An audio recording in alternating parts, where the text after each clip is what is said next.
সবুরে মেওয়া ফলে কথাটা একেবারেই সত্যি। যেই ছেলে আগের বছর স্টেজে উঠে কান্না করে ভাসিয়েছে, সেই এবছর ফাটিয়ে ডান্স করেছে স্টেজে উঠে। ব্লগটা স্কিপ না করে পুরোটা দেখো, আশা করছি তোমাদের মনও ভীষণ খুশি হয়ে যাবে। আর যে সমস্ত প্যারেন্টরা অন্য বাচ্চাদের সাথে নিজের বাচ্চার তুলনা করে হতাশ হও, তাদের জন্য নিজের কিছু এক্সপিরিয়েন্স শেয়ার করব, দেখবে তোমাদের মনটাও খুশি হয়ে যাবে। হাই এভরিওয়ান, কেমন আছো তোমরা সবাই? আমরা খুব ভালো আছি। চলে এসেছি আবার আরেকটা ঝলমলে ভিডিও নিয়ে। আজকে অনেক সকালে উঠেই ঘরের সমস্ত কাজকর্ম সেরে নিয়েই ব্রেকফাস্ট বানানোর প্রিপারেশন করছি। ব্রেকফাস্ট বলতে এটাই আমাদের লাঞ্চ, এটাই আমাদের ব্রেকফাস্ট। আজকে আর লাঞ্চ আলাদা করে কিছু বানাবো না। বাবা ছেলে দুজনেই তো জানো কীরকম পরোটা ভক্ত, তাই আমি আর ভাত ডাল ওই সমস্ত তরকারি বানানোর দিকে যাইনি। সকালবেলা উঠে আলু পনিরের পরোটা, তার সাথে একটু চা বানিয়ে নিচ্ছি। কৃষু শুধু পরোটাটা খাবে, আমরা চা দিয়ে পরোটাটা খেয়ে কৃষু স্কুলের উদ্দেশ্যে রওনা হব। ঘরে অনেকটা পনির রাখাই ছিল, আর আলু তো সবসময় থাকেই, তাই আর কি আলু পনিরের মিক্স পরোটা বানাচ্ছি। কৃষু আবার মোটামুটি এটা খেয়ে নেয়।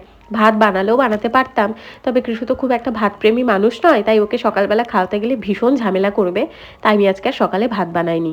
আমি আর রিকি প্রথমে ব্রেকফাস্টটা করে নিয়ে কৃষুকে উঠিয়েছি, ওকে ফ্রেশ করালাম, ও খানিকটা দুধ খেলো, আর এরপর কৃষুর বাবা বসেছে ওকে কস্টিউমটা পরিয়ে দিচ্ছে। আর আমিও সাথে সাথে রেডি হয়ে গেলাম। আসলে হাতে সময় অনেকটাই কম, 12টার মধ্যে আমাদের বেরিয়ে যেতে হবে। অলরেডি 10টা 15 মতন বেজে গেছে। আমি একটা মাল কটন জামদানি পরেছি, আর এটার সাথে আমি ন্যাচারালি একটা মেরুন কালারের ব্লাউজ থাকে ওটাই পরি, কিন্তু আজকে জামদানির এই কালো রঙের ব্লাউজটা পরেছি। দেখলাম পরার পর বেশ ভালোই লাগছে। কৃষুর তো মানে সব সময় এই 1 মাস ধরে ও ডান্স মনে হয় শয়নে স্বপনে করেই চলেছে। এই যে কস্টিউমটা পরে একবার দেখিয়ে গেল ওকে কীরকম লাগছে। ডান্স প্র্যাকটিস কিন্তু এখনও চলছে। আমি আবার আজকে একটা রেড রঙের লিপস্টিক পরেছিলাম, যেটা পরে আমাকে একদম মনে হচ্ছিল ভালো লাগছে না, তাই ওটার উপরই একটা ব্রাউন কালারের লিপস্টিক দিয়ে একটু মিক্সার ম্যাচ করছি, যাতে রেডটা একটু টোন ডাউন হয় আর আমাকে দেখতে ভালো লাগে। তো কৃষুকেও সাইডে আমি খেতে দিয়ে দিয়েছি, ও যতটুকু খায় খাবে, তারপর আমি ওকে খাইয়ে দেবো। ওর কস্টিউম পরা হয়ে গেছে, এরপর ওর মেকআপ, জুয়েলারি, এই সমস্ত জিনিসপত্র আমি পরিয়ে দেবো। অনেকদিন পরে একটু সাজগোজ করছি, আমার নিজেকেও দেখতে বেশ ভালো লাগছে। একটা টিপ পরেছি, লিপস্টিক আর মানে মুখে ফাউন্ডেশন বলো কম্প্যাক্ট বলো কিচ্ছু লাগাইনি, সানস্ক্রিনটা অ্যাপ্লাই করেছি, একটুখানি কাজল পরেছি, আইব্রোটা ঠিক করলাম, দ্যাটস ইট। আর চুলটাও তো আমার এখন মোটামুটি অনেকটাই ছোট, কোনো হেয়ারস্টাইল খুব একটা করবো না, এরকম ছাড়াই থাকবে। এখন তো ভেজা, রাস্তায় যেতে যেতে বেঁধে রাখবো আর ওখানে গিয়ে ছেড়ে দেবো, হয়েই যাবে। আমি মোটামুটি রেডি, এবার শুধু একটা নেকলেস পরবো আর ছোট্ট দুটো ইয়ারিং আছে, সেটা পরে নিলেই মোটামুটি আমার সাজগোজ কমপ্লিট হয়ে যাবে। নেকলেসটা পরার সময় কৃষুর বাবার সাহায্য সবসময় লাগে, এটা পরতে ভীষণ অসুবিধা হয়। পরতে অসুবিধা হলেও দেখতে ভীষণ এলিগেন্ট একটা লুক আসে। এটা একটা অ্যান্টি টার্নিশ নেকলেস, আমি গোয়ায় যাওয়ার সময় কিনেছিলাম। তখন আমি পরিনি, তবে এখন পরি। ওয়েস্টার্ন ড্রেসের সাথেও ভালো লাগে, আবার শাড়ির সাথেও কিন্তু বেশ ভালোই লাগে। এবার হচ্ছে কৃষু বাবাকে পুরোপুরি রেডি করার পালা। ও মোটামুটি সাজগোজ করতে ভালোই বাসে, আসলে আমাকে সাজগোজ করতে দেখে ওর ভীষণ ভালো লাগে। তবে ও তো ছেলে, আমি ওকে সবসময় বোঝাই, বাবা যে জিনিসগুলো আমি অ্যাপ্লাই করছি সেগুলো তুমি অ্যাপ্লাই করতে পারবে না। বাবা দেখো লিপস্টিক লাগায় না, বাবা টিপ পরে না, তাহলে তুমিও পরবে না। আগে লিপস্টিক পরতে বায়না করতো, কিন্তু এখন আর বায়নাটা করে না। ওদের একটা থিম সং আছে, মানে ওদের কৃষ্ণা সেজেই যেতে হবে ওদের গ্রুপের প্রত্যেকটা বাচ্চাকে, তাই আমি একটু তিলক কেটে দিলাম, সুন্দর করে আইব্রোর চারপাশে একটু কলকা মতন বানিয়ে দিচ্ছি লাল আর হোয়াইট কালার দিয়ে। লাল আর হোয়াইট বলতে ওই লিপস্টিকটা অ্যাপ্লাই করলাম, আর হোয়াইট বলতে আমি ওই স্টোনের কিছু টিপ কিনেছি, সেগুলোই হোয়াইট কালারের কলকার জায়গায় অ্যাপ্লাই করছি, যাতে করে দেখতে ভালো লাগে, একটু শাইনিং শাইনিং ব্যাপারটা আসে। আর ঘরদুয়ারের অবস্থা, মানে বেডরুমটার অবস্থা ভীষণ খারাপ করে রেখেছে। কোথাও বেরোনোর আগে এই বেডরুমের অবস্থা ভীষণ খারাপ হয়ে যায়, আর এটা ভীষণ নর্মাল। আর জানোই তো বাচ্চাকে রেডি করা মানে একটা বড় সড়ো যুদ্ধের সমান, তাই আর কি বেডের অবস্থাটা ভীষণ খারাপই লাগছে। হয়তো ইউটিউবের ভিডিওগুলোতে সবসময় ঝা চকচকে ব্যাপার থাকে, তবে আমার ব্লগে সবসময় আমি ন্যাচারাল জিনিস দেখাতেই পছন্দ করি। দেখো কাণ্ড, ওকে রেডি করিয়ে দিয়েছি, কিন্তু ওর ডান্স প্র্যাকটিস কিছুতেই বন্ধ হচ্ছে না। ঘর থেকে বেরোনোর সময় নিচে এসে ওর ডান্স প্র্যাকটিস কিন্তু চলেই যাচ্ছে। এই যে সুন্দরভাবে রেডি করানোর পর কৃষু বাবাকে ঠিক এরকম দেখতে লাগছে। আমাদের কৃষু বাবাকে বলে না, প্রত্যেকটা বাচ্চাকে ভীষণ সুন্দর লাগে। তাও কমেন্ট করে জানিও যে কৃষু বাবাকে কৃষ্ণার লুকে তোমাদের দেখতে কীরকম লাগছে। আমরা পৌঁছে গেছি শ্যামাপ্রসাদ মুখার্জি অডিটোরিয়ামে। এখানেই কৃষুদের আগের বছরে অ্যানুয়াল ফাংশন হয়েছে, এই বছরও এখানেই হচ্ছে। আগের বছর তো স্টেজে উঠে কৃষুবাবু কী কান্নাকাটি করেছিল, তবে আমাদের কোনো রকম কমপ্লেন সেটা নিয়েও ছিল না। আজকেও আমরা ওকে বলেছি, বাবা তুমি তোমার মতন করে মজা করবে, যেটা স্যার তোমাকে শিখিয়েছে 1 মাস তুমি এতদিন প্র্যাকটিস করেছো সেটা করবে, নার্ভাস হওয়ার কোনো দরকার নেই। ওকে আগে থেকে মেন্টালি প্রিপেয়ার করেছি। এবছর অডিটোরিয়ামে প্রচুর মানুষ থাকবে বাবা, হয়তো একটু অন্ধকার থাকবে, তুমি কিন্তু একদম ভয় পাবে না। তোমার ম্যাম তোমার সাথে থাকবে, আমরা সামনেই থাকবো, তোমার স্যার তোমার সাথে থাকবে, তোমার ফ্রেন্ডসরা তোমার সাথে থাকবে, সবাই পারফর্ম করবে, তুমিও মন দিয়ে পারফরমেন্স করবে, তুমিও মন দিয়ে ডান্স করবে, তাহলেই হবে। আর ডান্স না পারলেও কোনো অসুবিধা নেই, তবে একটা জিনিস বলেছি, বাবা ভয়ে কান্নাকাটি করবে না, আমরা তো রয়েইছি সামনে, ভয় করার কিচ্ছু নেই, আর যদি অসুবিধা হয় তাহলে তুমি ম্যামকে বলতে পারো। যাই হোক, এবার আমরা অডিটোরিয়ামের ভেতরের দিকে যাচ্ছি। কৃষুর আশেপাশে সব ফ্রেন্ডসরা চলে এসছে, ও সবাইকে হাই হ্যালো করছে আর ভীষণ খুশি হয়ে রয়েছে। আর এবছরের কস্টিউমটা ওর ভীষণ পছন্দ হয়েছে, আগের বছরের কস্টিউমটা ওর একদম ভালো লেগেছিল না, তাই এই বছরের কস্টিউমটা যখন পরাচ্ছিলাম ও মনে মনে ভীষণ খুশি আর বারবার আমাদের বলছে এই কস্টিউমটা পরে আমাকে ভীষণ ভালো লাগছে, তাই না মাম্মা? আগের বছর যখন ও পারফর্ম করতে পারেনি, ওর কিছু বন্ধুরাও কান্নাকাটি করেছিল, আমি দেখেছিলাম তাদের মধ্যে থেকে দুটো বাচ্চাকে স্টেজ থেকে নামিয়ে এনে তাদের প্যারেন্টরা ভীষণ বকাবকি করছিল। আমার ভীষণ খারাপ লেগেছিল জানো তো, একটা 2 বছরের বাচ্চা জীবনে প্রথমবার স্টেজে উঠেছে পারফরমেন্সের জন্য, সে পারেনি ধরো, তাই বলে তাকে বকাবকি করতে হবে, তাকে ডিমোটিভেট করার কোনো মানে হয় না, তাহলে তো জীবনে সে এগিয়ে যেতেই পারবে না আর কোনোদিন পারফরমেন্স করার সাহসটাই জোগাতে পারবে না। তাই আমরা একদম ওকে বকাবকি করিনি, আর এবছরও কিচ্ছু ওর মধ্যে ভয় ঢোকায়নি বা ভয় দেখায়নি যেটা করতেই হবে, না পারলে বকাবকি করব, এই সমস্ত কিচ্ছু বলিনি। আমরা শুধু বলেছি বাবা তুমি শুধু মজা করো, যেটা স্যার শিখিয়েছে সেটা তুমি স্টেজে গিয়ে করো। এখানে আসার পরেই অ্যানাউন্সমেন্ট হলো যে বাচ্চাদের ব্যাক স্টেজে তাদের ক্লাস টিচারের কাছে ছেড়ে আসতে হবে। কৃষুর বাবা ওকে ছেড়ে আসলো, আর এখানে দেখো ক্যান্ডেল জ্বালানো হচ্ছে। একটা জিনিস আমার ভীষণ ভালো লেগেছে, স্কুলের প্রিন্সিপাল, ভাইস প্রিন্সিপাল, ডাইরেক্টর সবাই রয়েছেন, তবে আমাদের সাথে যাদের ধরো গ্র্যান্ড প্যারেন্টরা এসছে তাদের দিয়ে এই প্রদীপ জ্বালানোর সেরেমনিটা করানো হয়েছে। এই জিনিসটা আমার ভীষণ ভালো লেগেছে।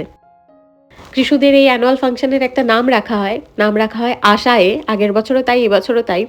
দেখা যাক এবছর কি হয়, আমরাও একটু একটু নার্ভাস। আসলে এই বাচ্চা যদি স্টেজে উঠে ভালোভাবে পারফর্ম করে সেটা দেখতে কোন বাবা মার ভালো না লাগে বলো। তো আমরাও এবার একটু আশা করছি যে যদি একটু ডান্স করে কিংবা না কান্নাকাটি করে দাঁড়িয়েও থাকে তাতেও আমরা সন্তুষ্ট, তাতেও আমরা খুশি। প্রথমে একটা ওপেনিং ডান্স হলো, যেটা সিনিয়র কেজের বাচ্চারা পারফর্ম করেছিল, ভীষণ ভালো পারফরমেন্স ছিল ওদের। তারপরে টড কেয়ারের পারফরমেন্স হলো, দেখছিলাম আর ভাবছিলাম আগের বছর ঠিক এই জায়গায় আমরা বসেছিলাম আর কৃষু টড কেয়ারে পড়তো, তখন এইভাবেই ও ডান্স করেছিল, কান্নাকাটি করেছিল। আর টড কেয়ারের পারফরমেন্সের পরেই কৃষুদের ডান্স পারফরমেন্স শুরু হলো।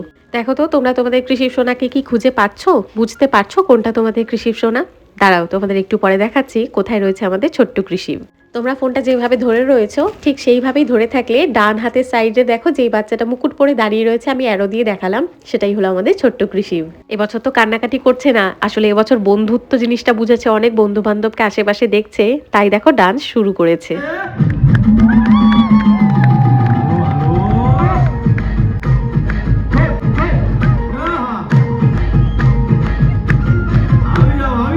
কৃষুবাবু ফ্রন্ট লাইনে দাঁড়িয়ে এত সুন্দর পারফর্ম করছে সেটা দেখে আমি আর ওর বাবা কি পরিমাণে প্রাউড ফিল করছিলাম সেটা হয়তো প্রত্যেক বাবা মাই রিলেট করতে পারবে।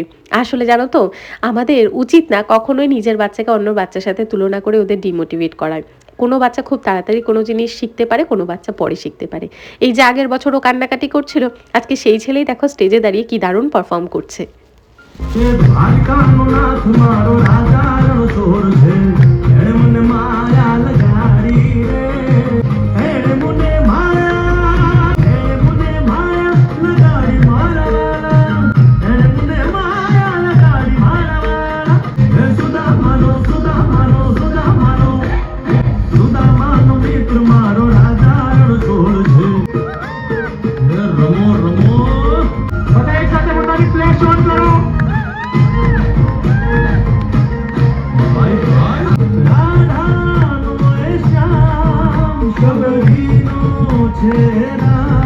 এই সিচুয়েশনে অডিয়েন্স পুরো ক্রেজি হয়ে গেছিল, সবাই ফ্ল্যাশ লাইট জ্বালিয়ে বাচ্চাদের উৎসাহিত করছিল, সবাই গান করছিল, সবাই চিয়ার আপ করছিল।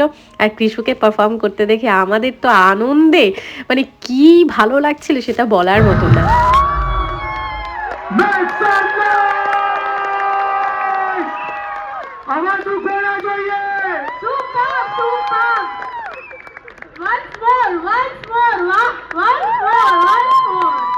अभी हमारे पास थोड़ा टाइम कम है, अगर बच गया तो डेफिनेटली वंस मोर करेंगे। আর সবার রিকোয়েস্টে কৃষুদের এই ডান্স পারফরমেন্সটা আরেকবার করানো হয়েছিল। এই দেখো সামনে দাঁড়িয়ে আমাদের কৃষু বাবা আবার ডান্স পারফরমেন্স শুরু করে দিয়েছে, আর সত্যি কথা বলতে ও কিন্তু ভীষণ এনজয় করছে ব্যাপারটাকে।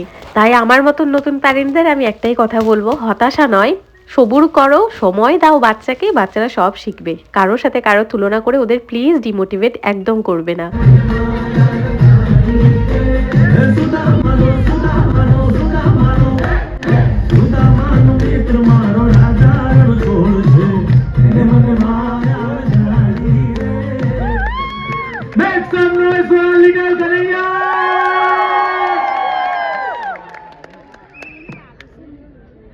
এরপর হলো সিনিয়র কেজির বাচ্চাদের কনভোকেশন সেরেমনি। আসলে এবছরই তো ওদের এই স্কুলে লাস্ট, পরের বছর ওরা নতুন স্কুলে অ্যাডমিশন নেবে, তাই আর কি ছোট্ট করে একটা সেলিব্রেশন করা হয়েছিল। আর কৃষুদের পারফরমেন্স হওয়ার পর আধা ঘন্টা মতন হয়ে গেছে, কৃষুকে ড্রেস চেঞ্জ করিয়ে দিয়ে দেওয়া হয়েছে আমাদের কাছে। আর দেখো দুষ্টুমি কিন্তু এখানে এসে আবার চালু হয়ে গেছে। কৃষু আবার হাতে ধরে এই রিফ্রেশমেন্টগুলোও নিয়ে এসছে, একটা স্যান্ডউইচ, একটা ফ্রুটি, কিছুটা কুকিজ রয়েছে, একটা কেক রয়েছে, এগুলোই ওকে খাইয়ে দেবো। আর বাড়ি থেকে আমি একটুখানি পরোটাও নিয়ে এসেছি, সেটা যদি খেতে চায় সেটাও ওকে খাইয়ে দিতে পারি। তবে যেহেতু ফ্রুটি চোখের সামনে দেখেছে ওকে আর পরোটা খাবে, তাই প্রথমে ফ্রুটিটাই চেয়ে নিল, আমিও দিলাম, এক আধ দিন খেলে কোনো অসুবিধা হবে না। নিজের ডান্স পারফরমেন্স ভীষণ এনজয় করেছে, তার সাথে আবার সিটে বসে অন্যদের পারফরমেন্স দেখেও ভীষণ মজা পাচ্ছিল। আবার আমরা যখন ক্ল্যাপিং করছিলাম না, আমাদের বারবার ইনসিস্ট করছিল, মা ক্ল্যাপিং করো, ওরা খুব সুন্দর ডান্স করেছে। তো এটা দেখে আমাদেরও ভীষণ ভালো লাগছিল। বাড়ি আসার পথে তো কৃষুবাবু ভীষণ টায়ার্ড ছিল, ঘুমিয়েই পড়েছে, আমরাও টায়ার্ড, তাই বাড়ি আসার পথে একটা ছোট্ট ধাবায় দাঁড়িয়েছিলাম, সেখান থেকে একটু মাঞ্চুরিয়ান প্যাক করে নিলাম। বাড়িতে এসেই আগে আর ড্রেস চেঞ্জ করার কথা মাথাতেই আসেনি, জানো তো, এত পরিমাণে টায়ার্ড লাগছিল আর এত পরিমাণে খিদে পেয়েছিল, শুধু মনে হচ্ছিল কখন এটা খাবো। আর আমাদের এখানে মানে গুজরাটে মাঞ্চুরিয়ান ভীষণ ফেমাস। আর ফেমাসের থেকেও বড় কথা, এখানে অপশান খুব একটা নেই। আমাদের ওখানে যেমন চাউমিন, মোগলাই, পকোড়া, চপ, সিঙ্গারা, কত কিছু পাওয়া যায়, এখানে ওই বড়া পাও, দাবেলি, মাঞ্চুরিয়ান, নুডল, এগুলোই কয়েকটা জিনিসপত্রই পাওয়া যায় হাতে গুনে। তাই এগুলোর মধ্যে থেকেই বাইরে থেকে খাওয়ার হলে সিলেক্ট করে নিতে হয়। এবার মেকআপটা তুলে দিই। আসো, তুমি তো ঘুমিয়ে পড়েছিলে, তাই আর তুলতে পারিনি বাবা। আসো আসো বাবা, আসো আসো।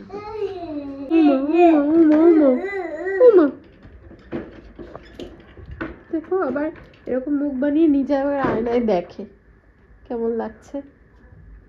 ওই যে সকালবেলায় শ্যাম্পু করে বেরিয়েছিলাম, আমার ভীষণ পরিমাণে ঠান্ডা লাগাই ছিল, আরও ঠান্ডা লেগে গেছে, আর তার সাথে সাথে জ্বরও এসছে। ত্রিশুকে ওখান থেকে আনার পর ত্রিশুও ঘুমিয়েছে, আমিও খানিকটা ঘুমিয়ে পড়েছিলাম।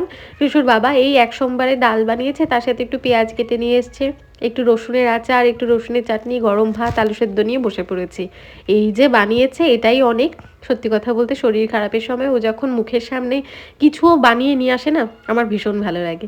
যাই হোক, আজকের ব্লগটা এখানেই শেষ করছি। যদি কিছু ভালো লেগে অবশ্যই আমাকে কমেন্ট করে জানিও।